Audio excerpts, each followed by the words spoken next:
नमस्कार, मैं ज्योति श्रीवास्तव और आप देख रहे हैं सी न्यूज भारत। वक्त हो चुका है मध्य प्रदेश और छत्तीसगढ़ बुलेटिन का। मध्य प्रदेश और छत्तीसगढ़ की खबरों पर हम विस्तार से चर्चा करेंगे और ये जानेंगे कि मध्य प्रदेश और साथ ही साथ छत्तीसगढ़ में पश्चिम बंगाल में भाजपा को मिली जीत का जश्न किस प्रकार से मनाया गया। आइए शुरू करते हैं बुलेटिन का सिलसिला। 5 राज्यों के विधानसभा चुनाव परिणामों को लेकर आयोजित प्रेस कॉन्फ्रेंस में भाजपा नेताओं ने पार्टी की जीत पर उत्साह व्यक्त किया। इस दौरान नेताओं ने पश्चिम बंगाल में भाजपा के प्रदर्शन को बदलाव का संकेत बताया। पूर्व विधानसभा अध्यक्ष गौरी शंकर अग्रवाल ने कहा कि देश की सुरक्षा और राष्ट्रीय हित को ध्यान में रखते हुए मतदाताओं को मतदान करना चाहिए। उन्होंने कहा कि पश्चिम बंगाल की जनता ने तृणमूल कांग्रेस के शासन को समाप्त कर राष्ट्रवादी सरकार के पक्ष में निर्णय लिया है। पूर्व प्रदेश उपाध्यक्ष शिवरतन शर्मा ने भी पश्चिम बंगाल चुनाव को लेकर अपने अनुभव साझा किए। उन्होंने कहा कि वहां भय और आतंक का माहौल था, लेकिन अब लोगों को राहत और सुकून मिला है। इस प्रेस कॉन्फ्रेंस में जिलाध्यक्ष आनंद यादव, जिला पंचायत अध्यक्ष आकांक्षा जायसवाल सहित कई कार्यकर्ता मौजूद रहे। हमारे पखांजूर क्षेत्र के जो बंगाली कार्यकर्ता थे वो भी भारतीय जनता पार्टी को जिताने के लिए बंगाल गए हुए थे। वो तो पहले से ही भारतीय जनता पार्टी में हैं और निश्चित रूप से बंगाल विजय का पूरे देश भर में कार्यकर्ताओं के मनोबल को बढ़ाने के लिए और निश्चित रूप से एक संजीवनी का काम करेगा। और बंगाल के चुनाव में विजय हमारे पार्टी के संस्थापक श्यामा प्रसाद मुखर्जी जी, जिन्होंने जनसंघ की स्थापना की थी, ये उनके प्रति सच्ची श्रद्धांजलि बंगाल के लोगों ने दी है कि जिन्होंने एक देश में 2 निशान 2 विधान और 2 प्रधान नहीं चलेगा नारा दे करके कश्मीर में बिना परमिट के प्रवेश किया था। लेकिन वर्षों के इंतजार के बाद पहली बार डॉक्टर श्यामा प्रसाद मुखर्जी जी की जन्मभूमि में पहली बार भारतीय जनता पार्टी का झंडा ऊंचा हुआ है। निश्चित रूप से ऊपर में रह करके हमारे राष्ट्रीय अध्यक्ष जी, पूर्व संस्थापक, उनको भी आनंद आ रहा होगा कि चलो मैंने जो बीज बोए थे वो आज बहुत अच्छे से फल फूल रहा है। देखिए, अन्य प्रांतों की तुलना में पश्चिम बंगाल का चुनाव थोड़ा अलग प्रकार का होता है। पश्चिम बंगाल में पिछले चुनाव के दौरान 58 लोगों की हत्या हुई थी। चुनाव परिणाम के बाद टीएमसी के विरोधियों को, खासकर भारतीय जनता पार्टी के कार्यकर्ताओं को टारगेट करके मारा गया था, उनके घर जलाए गए थे। एक बड़ी चुनौती भारतीय जनता पार्टी के कार्यकर्ताओं के सामने थी, पर कार्यकर्ताओं की वैचारिक पृष्ठभूमि मजबूत थी। उसके चलते सारी चुनौतियों का कार्यकर्ताओं ने दम से सामना किया और कार्यकर्ताओं की मेहनत के परिणाम स्वरूप आज 2/3 बहुमत से हमारी वहाँ सरकार बन रही है।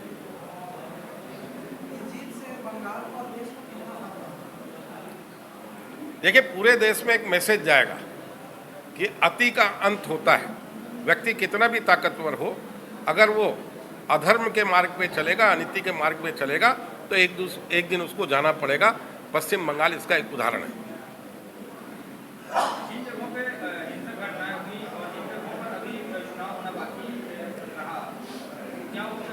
चुनाव आयोग ने सिर्फ एक जगह पुनर्मतदान का आदेश किया है, उसकी तिथि भी घोषित कर दी है 23 मई की, और वो भी चुनाव भारतीय जनता पार्टी जीतेगी। मैं तो इस निष्पक्ष चुनाव को कराने के लिए पूरे चुनाव आयोग के प्रति भी धन्यवाद ज्ञापित करता हूँ। मैं गांव में बैठक लेने गया, उस गांव से मेरे को दूसरे गांव बैठक लेनी, उस गांव से दूसरे गांव की दूरी थी 3 किलोमीटर और मेरे को कार्यकर्ता घुमा के ले गए 15 किलोमीटर। मैंने पूछा तो 15 किलोमीटर दूर क्यों? मैं 3 किलोमीटर था, 5 मिनट का रास्ता। बोले भैया, बीच में एक वर्ग विशेष का गांव आता है, पिछले चुनाव के दौरान हम लोग फंस गए थे तुम्हारी गाड़ी के साथ। राजस्थान का जो प्रवासी कार्यकर्ता था, उसके पूरे कपड़े फाड़े गए और उसको मारा गया पूरे इसमें, और खाली अंडरवेयर पहना के ऊपर गया। हम रिस्क भी उठा सकते हैं, इसलिए हम 12 किलोमीटर आपको अरे ये आतंक का माहौल, आप लोगों ने फर्स्ट पेज में देखा होगा टीवी में, बीजेपी का कैंडिडेट एक वर्ग विशेष गांव में गया तो उस कैंडिडेट को दौड़ा दौड़ा।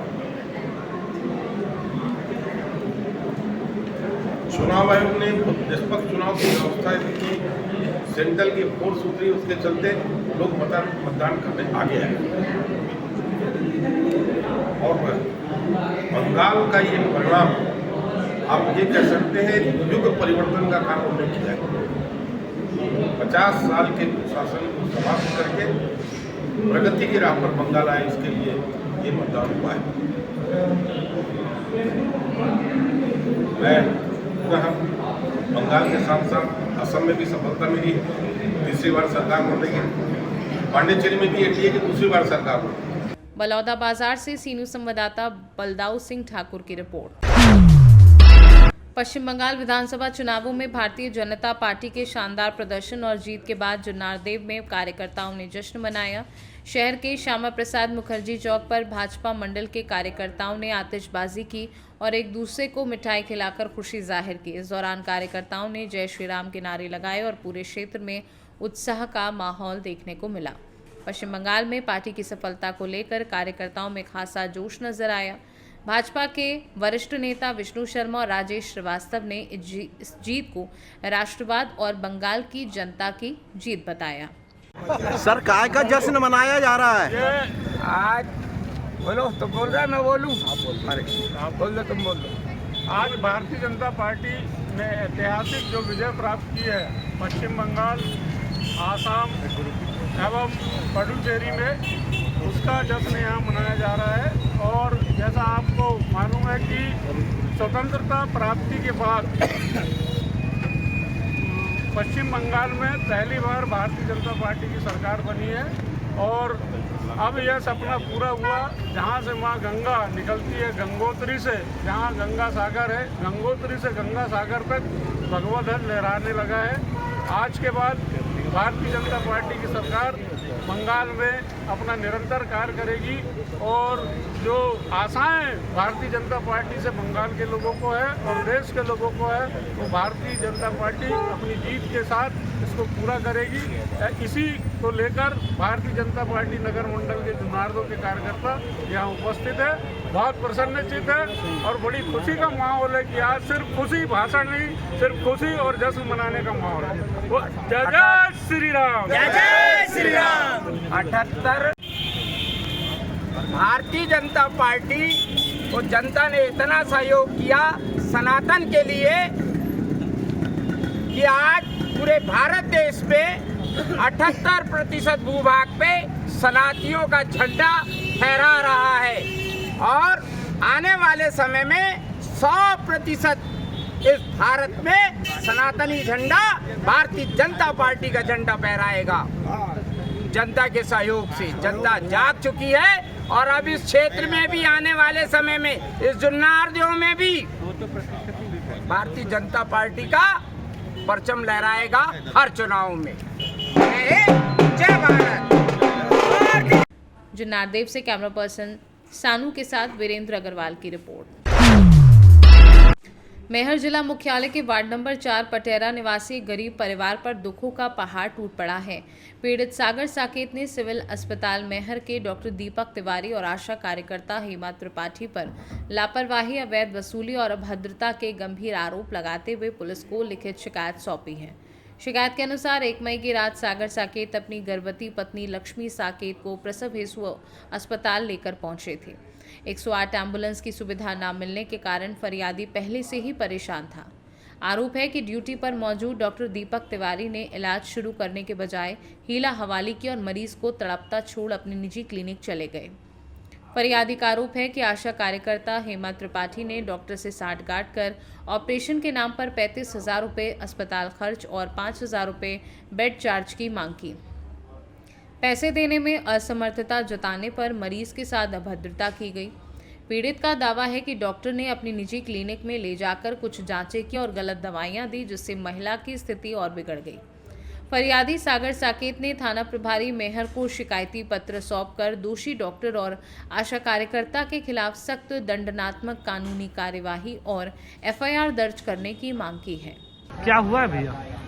भैया मेरी वाइफ की डिलीवरी होने वाली थी। 30 तारीख को मैं मैहर हॉस्पिटल सिविल में उनका एडमिट करवाया। एडमिट करवाने के बाद मेरी वाइफ को थोड़ा दर्द हो रहा था तो डॉक्टर तिवारी के पास मेरी सास लोग और मेरी मम्मी लोग गई।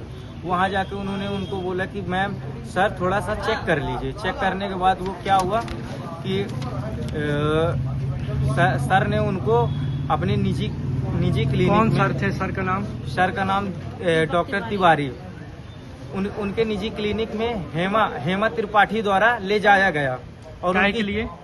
जांच के लिए और दवाई करने के लिए ले जाया गया। वहाँ से मेरी वाइफ को ले जाया गया। यहाँ जांच हुई और वो दवाइयाँ लिखी। दवाइयाँ लेने के बाद वहाँ मैहर सिविल हॉस्पिटल में ले गए और उसको स्ट्रेचर में लिटा के उसके प्राइवेट पार्ट में दवाइयाँ डाली गई।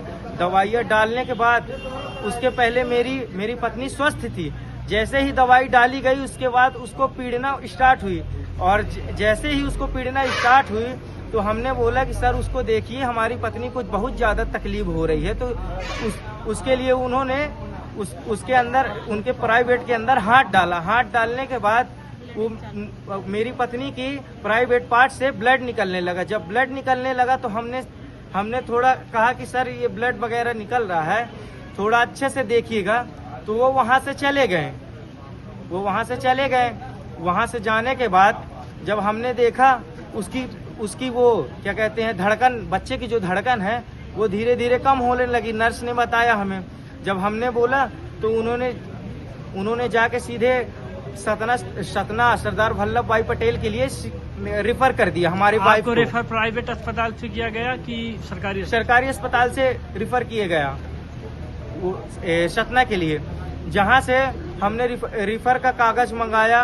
कागज मंगाने के बाद वहां साइन करने के लिए गए। ठीक है, वो चाहते तो ऑपरेशन करके यही सब कुछ हो जाता, मेरा बच्चा बच जाता, पर उन्होंने ऐसा नहीं किया। वहां से जाने के बाद मैं एम्बुलेंस के लिए आया। एम्बुलेंस को फोन लगाया पर एम्बुलेंस वहां उपलब्ध नहीं थी। मैहर हॉस्पिटल में एम्बुलेंस उपलब्ध नहीं थी। पर जब मैंने अपना निजी एम्बुलेंस किया 2000 पैसा देके, ठीक है ना, उसके बाद मैं मेरी जो सहायिका थी, मेरी वाइफ की जो सहायिका थी हेमा त्रिपाठी, उनको मैंने फोन लगाया कि मैम ऐसी कंडीशन है, ऑपरेशन से बच्चा नहीं कर रहे हैं, वो डायरेक्ट रेफर कर रहे हैं सतना के लिए। तो उन्होंने मेरे को क्या सलाह दी, आप 35,000 रुपए पैसा दीजिए और 5,000 बेड का दीजिए, हम उसको अपने निजी अस्पताल में बच्चा पैदा करेंगे और आपका अच्छे से वहाँ इलाज होगा। मेरे पास पैसा नहीं था, मैंने पैसा देने से इनकार कर दिया। तो वो डॉक्टर वहाँ से चले गए। डॉक्टर पहले ही वहाँ से दीपक तिवारी चले गए थे। हैं, जब मैंने इतनी बात कही तो वहाँ से नर्स लोग भी अलग हो गई। मेरी वाइफ की कंडीशन बहुत ज़्यादा खराब हो गई और उसके बच्चे की धड़कन एकदम कम हो रही थी और धीरे धीरे वो यहीं ख़त्म हो गया।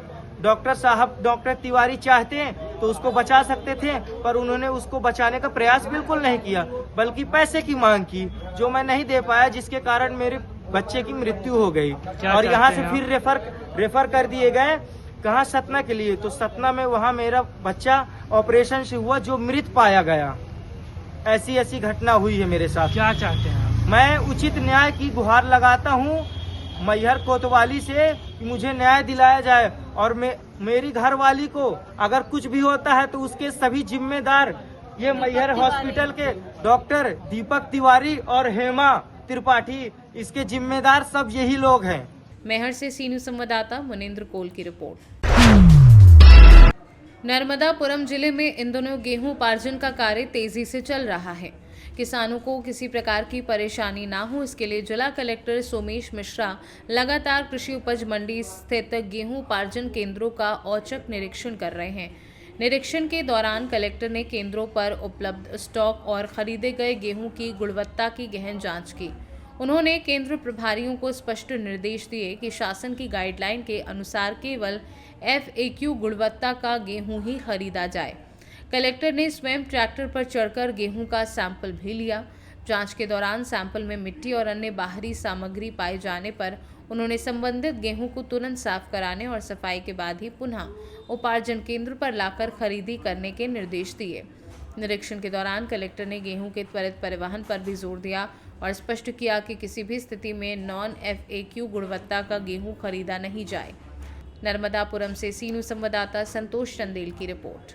मध्य प्रदेश और छत्तीसगढ़ बुलेटिन में फिलहाल के लिए इतना ही। देश दुनिया की बाकी खबरों को जानने के लिए आप देखते रहिए सी न्यूज़ भारत।